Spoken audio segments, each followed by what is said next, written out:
Hey guys, welcome back to Just Jesus. So let me give you kind of an update because I missed Friday. So if you live in Alabama, then you know how bad the weather was. So it I woke up that morning and I wondered. I woke up Friday morning. Yeah, I woke up Friday morning and I wondered, was I even going to make it to work? How bad was it going to be? Because driving home Thursday night, it was sleet.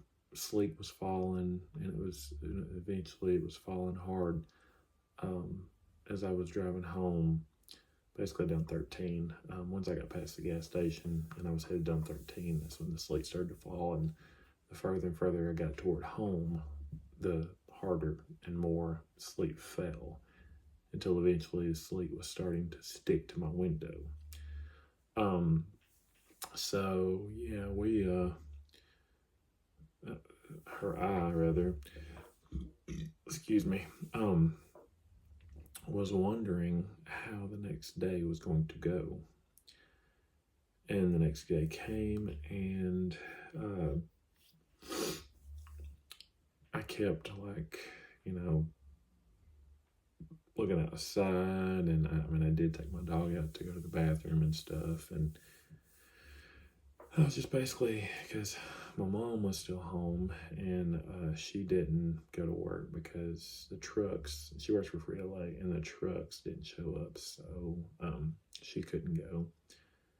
So, so she didn't go to work. My brother got to work. My brother's a cop, by the way. My brother got to work, and he was able, in other words, he was able to get to work. He was basically telling me that once you got into Tuscaloosa, Northport and Tuscaloosa, city of Northport and Tuscaloosa, then it was fine. You were good. No worries. Not a problem at all.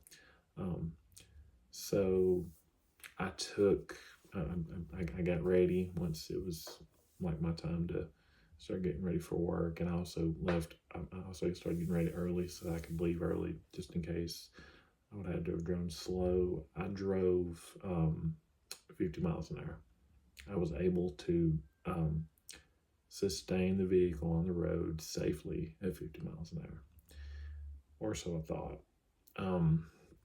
So I got all the way down 13. I got all the way through town, and I got all the way down University, and then I got into Brookwood. And when I saw John Sitgo, and right across the street was the church, there was a big, huge puddle of water in the right lane, and I didn't see it. I didn't. And I think what was going on was, for one, I didn't think you don't expect things like that, right? And for two, I was more focused on like the snow that was still falling, and just trying to drive safely and everything, and so kind of looking around but not really looking down. So I was, I didn't, it come out of nowhere, and I was still going 50 miles an hour, so you can imagine what happened. We'll put it this way, I give God all honor, glory, and praise, because, yeah, I was really shook up. I was really shook up. Like that weekend, I just kind of, I didn't do anything that next day. And I didn't do anything like when I got to work, like besides there was a few people that actually came in, and then they went home right after, just because it was going to get bad, and the roads were going to freeze over because it had already rained, and it was raining as well. Hopefully I won't sneeze. I feel like I'm about to sneeze, but anyways, so yeah, I hit that puddle of water, and I kind of hydroplaned, and so it really freaked me out, and it really did a number on me. I still have a touch of anxiety, and that touch of anxiety come out of me like a freaking fire. I mean, oh goodness, I felt sick in my stomach, like I was gonna get sick. And I was on the phone with my friend. He was gonna make sure that I got to work safely, which we also talk on the way to work. I've mentioned this before. So yeah, I did not want to do anything. And so I was not ready to do a message. I was way too shaken up. And so I basically just tried to do everything I could to keep myself calm. I did spend time with God.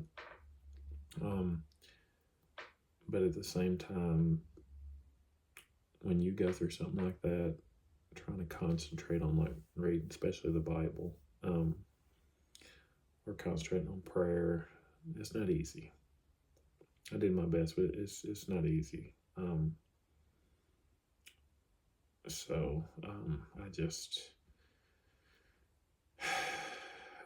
I did what I felt I needed to do to get myself back calm, and I was ready to get home. And even that next day, I still wasn't. I was still very shook up. And I was like, I told my parents, I was like, I'm not going anywhere. Because Mom asked me, are you staying for dinner? I was like, I'm not going anywhere. She was like, well, the roads are fine. I was like, I know, but after yesterday, no, I'm not going anywhere. So, because the weather was pretty much had stopped, but just when you go through something like that, it's no joke. It's no joke. It's goodness. But anyways, so there's my update, and there's my explanation for why you didn't get a Friday message. And with that being said, God seems to be moving me away from verses of the day to bring me more into messages, and that's why today you are getting a full-on message. How long this will be, I don't know, but it's 5 scripture, and then there's other scripture that I'm gonna use to explain what's going on in each passage as I do it. So today's going to be on Psalm 51, 1 through 5. And I just now realized I don't have a title for this. I'll have one by the time I post it. Obviously, God will drop that in my spirit.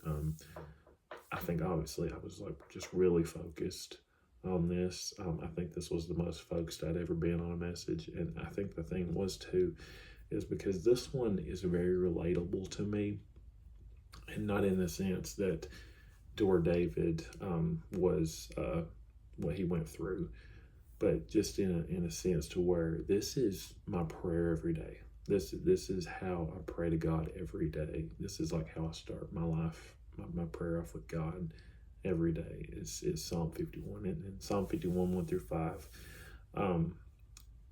This is literally the prayer from David that he prayed to God after sending Uriah in battle, knowing that he wouldn't return.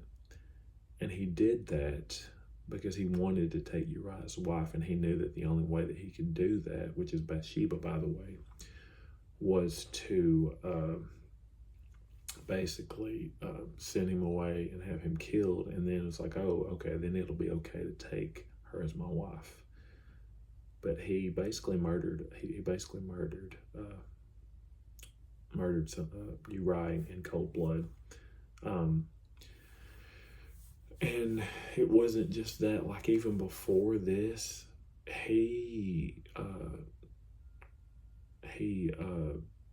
committed adultery with Bathsheba. He committed adultery with Bathsheba. And if you look the story up, unless you're familiar with it, most of us are,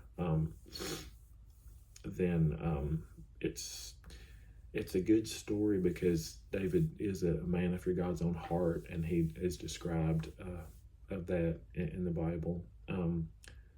But there is a darkness. There is a dark part of the story that I'm about to get into the prayer part of how he felt after this terrible thing that he did. So go ahead and read with me Psalm 51, 1 through 5.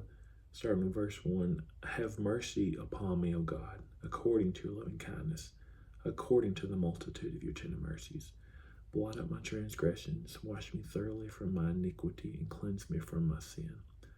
For I acknowledge my transgressions, and my sin is always before me. Against you only have I sinned and done this evil in your sight, that you may be found just when you speak, and blameless when you judge.